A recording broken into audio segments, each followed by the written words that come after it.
আজকে অফিসের ছুটির দিন। অফিসের বস আমাকে একা অফিসে ডাকল কাজের জন্য এবং অফিসে কেউ না থাকায় বস আমাকে একা পেয়ে যেভাবে কাজ করল, যদি আপনারা গল্পটি সম্পূর্ণ শুনেন তাহলে আপনাদের মেশিন দিয়ে টপ টপ করে পানি চলে আসবে। আপনারা হাতের কাজ করতে বাধ্য হবেন, কারণ বৃষ্টির দিনে আমি অফিসে ভিজে যাওয়ার পর অফিসের বস আমার সাথে যেভাবে কাজ করল, গল্পটি শোনার আগে অবশ্যই হেডফোন কানে দিয়ে নিবেন। বন্ধুরা, আমার নাম মনিকা, আমার বয়স এখন ২৪ বছর। আমি সুরাটের বাসিন্দা, আমার ফিগারের সাইজ ৩০-৩৪-৩০। আজ প্রথমে আমি নিজের সম্পর্কে কিছু বলি। আমি একটি খুব সাধারণ পরিবার থেকে এসেছি। বাড়িতে আমার মা এবং একটি ছোট বোন আছেন। বাবা কয়েক বছর আগে চলে গেছেন, তাই বাড়ির দায়িত্ব মা এবং আমার উপর এসেছে। আমার মা স্কুলে শিক্ষিকা, তার চাকরি দিয়ে আমাদের সংসার কোনোমতে চলছিল। ১৯ বছর বয়সে আমি আমার উচ্চ মাধ্যমিক পড়াশোনা শেষ করি এবং কিছু কাজ খুঁজতে শুরু করি, কিন্তু মনমতো কাজ পাচ্ছিলাম না। কিন্তু একদিন আমার ভাগ্য বদলে গেল। এক সন্ধ্যায় ৯টার সময় আমি বাস স্টপে দাঁড়িয়েছিলাম বাড়ি যাওয়ার জন্য, কিন্তু কোনো যানবাহন পাচ্ছিলাম না। তখন একটি গাড়ি এসে আমার পাশে থামল এবং ভিতরে থাকা লোকটি আমাকে জিজ্ঞাসা করল, কোথায় যাবেন? আমি না বলে মাথা নাড়লাম, কিন্তু তিনি বললেন, ভয় পাবেন না, রাত হয়ে যাচ্ছে, যদি কোথাও যেতে হয় তবে বলুন, না হলে কোনো সমস্যা নেই। আমি ভাবলাম, কথাটা ঠিকই তো, রাত হয়ে যাচ্ছে, এখন কোনো যানবাহন পাওয়া যাবে কিনা জানি না। তাই আমি বললাম, গান্ধীনগর যেতে হবে। তিনি বললেন, আমি সেখান দিয়েই যাচ্ছি, চাইলে উঠতে পারেন। আমি ওকে বলে গাড়িতে উঠলাম। সেই লোকটির বয়স আনুমানিক ৪৫ থেকে ৫০ বছরের মধ্যে হবে। আমি পিছনের সিটে বসলাম। কিছুদূর যাওয়ার পর তিনি আমাকে জিজ্ঞাসা করলেন, আপনি কি করেন? আমি বললাম, এখন কিছু করছি না, শুধু উচ্চ মাধ্যমিক শেষ করেছি। আমরা দুজন এভাবেই কথা বলতে থাকলাম। তিনি বুঝে গিয়েছিলেন যে আমি কাজ খুঁজছি, কিন্তু তিনি কিছু বললেন না। এভাবে আমার বাড়ি এসে গেল এবং আমি গাড়ি থামাতে বললাম। গাড়ি থামলে আমি নেমে গেলাম এবং ধন্যবাদ বললাম। তিনি আমাকে থামতে বললেন এবং তার কার্ড দিলেন, বললেন, যদি কাজের প্রয়োজন হয় তবে আমার অফিসে কিছু শূন্য পদ আছে, চাইলে একবার দেখে যেতে পারেন। আমি কার্ড নিলাম এবং ধন্যবাদ বলে বাড়ি চলে গেলাম। প্রথমে আমি বেশি গুরুত্ব দিইনি, কিন্তু রাতে ঘুমানোর সময় সেই লোকটির কথা মনে পড়ল। আমি উঠে আমার পার্স থেকে কার্ডটি বের করে দেখলাম, এটি একটি সফটওয়্যার কোম্পানির বলে মনে হচ্ছিল। আমি সেখানে যাওয়ার সিদ্ধান্ত নিলাম, কিন্তু পরের দিন ছিল রবিবার, তাই সোমবার যাওয়ার ঠিক করলাম। সোমবার আমি তাড়াতাড়ি উঠে প্রস্তুত হলাম এবং অটো নিয়ে সেখানে পৌঁছে গেলাম। সেখানে গিয়ে দেখলাম, এটি একটি অফিস। আমি সেখানে বসে থাকা একজন মহিলার কাছে গিয়ে কার্ডটি দেখালাম। তিনি আমাকে ২ নম্বর রুমে যেতে বললেন। আমি রুমের দরজায় গিয়ে ভিতরে প্রবেশের অনুমতি নিলাম। ভিতরে গিয়েই দেখলাম সেখানে সেই লোকটি বসে আছেন। তিনি আমাকে দেখেই বললেন, অরে, তুমি এসেছ, এসো বসো। আমি বসলাম। তিনি বললেন, নিশ্চয়ই তুমি কাজের জন্য এখানে এসেছ? আমি বললাম, জি। তিনি আমার সব কাগজপত্র চেক করলেন এবং বললেন, আমার একজন সেক্রেটারির প্রয়োজন। যদি তুমি এই কাজ করতে পারো তবে তোমাকে কাজ দেওয়া যেতে পারে। ভয় পেজো না, তুমি ধীরে ধীরে শিখে যাবে। আমি হ্যাঁ বলে দিলাম। তখন তিনি বললেন, শুরুতে তোমাকে ১৫,০০০ টাকা দেওয়া হবে, পরে তোমার কাজের উপর নির্ভর করে বাড়ানো হবে। আমি ওকে বলে দিলাম। তিনি বললেন, কাল থেকেই আসতে পারো। আমি খুশি হয়ে বললাম, জি অবশ্যই। এবং তারপর আমি বাড়ি চলে গেলাম। বাড়িতেও সবাই খুব খুশি ছিল। পরের দিন থেকেই আমি কাজে যেতে শুরু করলাম, কিন্তু আমার ধারণা ছিল না যে এখান থেকে আমার জীবনই সম্পূর্ণ বদলে যাবে। সময় কেটে গেল এবং ৬ মাস কখন চলে গেল টেরই পেলাম না। এখন আমি বসের সব কাজ শিখে ফেলেছি এবং পুরো মেহনত দিয়ে কাজ করতাম। কিছুদিন পরে আমি এমন কিছু জানতে পেরেছিলাম যে বিশ্বাসই করতে পারছিলাম না। আমি জানতে পেরেছিলাম যে আগেও অনেক মেয়ে এখানে কাজ করেছে, কিন্তু বেশি দিন কেউ টিকতে পারেনি। অফিসের কিছু লোকের কাছ থেকে জানতে পেরেছিলাম যে আমার বস কিছুটা রঙিন টাইপের মানুষ, কিন্তু আমার সাথে এখন পর্যন্ত এমন কিছু হয়নি, তাই বিশ্বাস হয়নি। আমি আমার কাজ করে যাচ্ছিলাম। জুলাই মাস চলছিল, একদিন রবিবার ছুটি ছিল, কিন্তু বস বললেন, অফিসে কিছু কাজ আছে, তোমাকে আসতে হবে। সেই দিন আমি বাড়ি থেকে অফিসের ইউনিফর্ম সাদা শার্ট এবং নীল প্যান্ট পরে বের হলাম। বাইরে খুব তীব্র বৃষ্টি হচ্ছিল। আমি অটো নিয়ে রওনা দিলাম। হঠাৎ অটোতে পানির কারণে কিছু সমস্যা দেখা দিল। অনেক চেষ্টা করেও অটো স্টার্ট হচ্ছিল না। আমার অফিস সেখান থেকে খুব বেশি দূরে ছিল না, তাই আমি ভাবলাম হেঁটেই চলে যাই। আমি দ্রুত হাঁটতে শুরু করলাম, কিন্তু বৃষ্টি এত তীব্র ছিল যে সেখানে পৌঁছানোর সময় আমি সম্পূর্ণ ভিজে গিয়েছিলাম। আমি ভিতরে গেলাম, বস আমাকে দেখে বললেন, অরে তুমি তো সম্পূর্ণ ভিজে গেছ। কী রকম মেয়ে তুমি, একটু দাঁড়াতেও পারলে না? আমারও কিছু বুঝে আসছিল না যে কি করব, এখানে তো কোনো কাপড়ও ছিল না আমার কাছে। সেই দিন আমার এবং বস ছাড়া অফিসে আর কেউ ছিল না। বস আমাকে একটি তোয়ালে দিলেন এবং শুকিয়ে নিতে বললেন। আমি শুকাতে শুরু করলাম।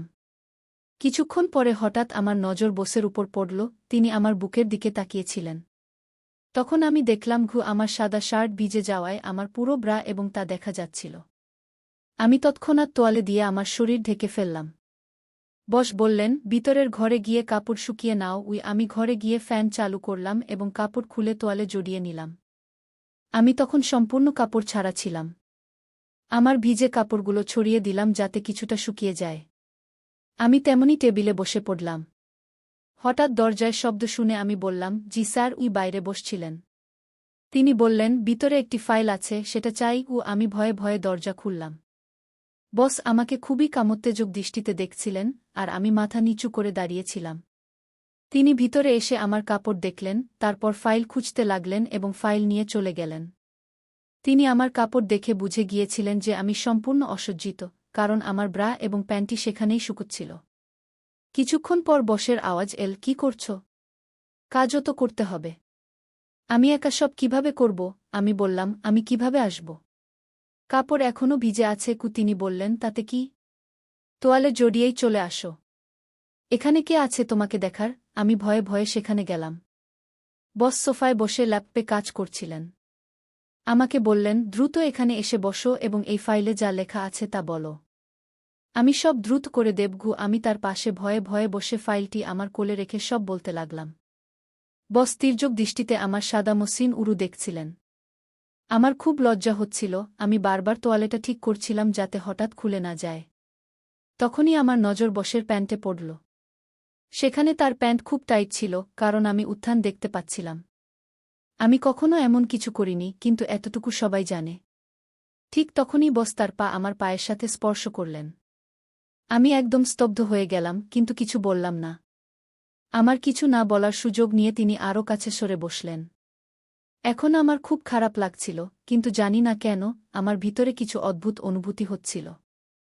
বসের ইচ্ছা বুঝে আমার ভিতরে কিছু ভিজে ভিজে লাগছিল। প্রায় ২০ মিনিট পর বস ল্যাপটপ বন্ধ করে বললেন, আজ তো কেউ নেই, যাও তুমিই চা বানিয়ে আনো। আমি উঠে বাইরে কিচেনে গিয়ে চা বানাতে লাগলাম। চা বানিয়ে যখন ফিরলাম তখন বস সেখানে ছিলেন না। আমার কিছু অদ্ভুত লাগল। টেবিলে চা রেখে আমি ভিতরের ঘরে গেলাম। দেখলাম বস সেখানে আমার কাপড় দেখছেন। আমি গভীরভাবে দেখলাম তার হাতে আমার প্যান্টি ছিল। আমি তৎক্ষণাৎ ফিরে এসে ভয়ে সোফায় বসে বসকে ডাকলাম, স্যার, চা তৈরি হয়েছে। তিনি তৎক্ষণাৎ এসে আমার পাশে বসলেন। এই ঘটনায় আমার হৃদয় দ্রুত স্পন্দিত হচ্ছিল। আমি ভয়ে ভয়ে বসকে চা দিলাম। আমরা দুজন চা পান করতে লাগলাম। তিনি হঠাৎ বললেন, কোমল, তুমি খুব সুন্দর। আমি কিছু বললাম না, শুধু একটু হাসলাম। তিনি চা পান করে কাপ টেবিলে রেখে তার একটি হাত আমার উরুতে রাখলেন। আমি তৎক্ষণাৎ তার হাত সরিয়ে দিলাম। তিনি বললেন, কি হয়েছে? আমি শান্ত ছিলাম। তিনি আমার আরও কাছে চলে এলেন। আমার অদ্ভুত লাগছিল। তিনি আমার একটি হাত ধরে বললেন, কোমল, আমি তোমাকে একটি কথা বলতে চাই। আমি বললাম, জি স্যার, বলুন। তিনি বললেন, তুমি কি এই চাকরি নিয়ে খুশি? আমি হ্যাঁ সূচক মাথা নাড়লাম। তিনি বললেন, যদি তোমার চাকরি স্থায়ী করে দেওয়া হয় তাহলে কেমন হবে? আমি বললাম, এটা তো আপনার উপর, স্যার। আমি কি বলতে পারি? তখন তিনি বললেন, আমার উপর নয়, এটা তোমার উপর যে তুমি কি চাও, স্থায়ী চাকরি নাকি সাময়িক চাকরি।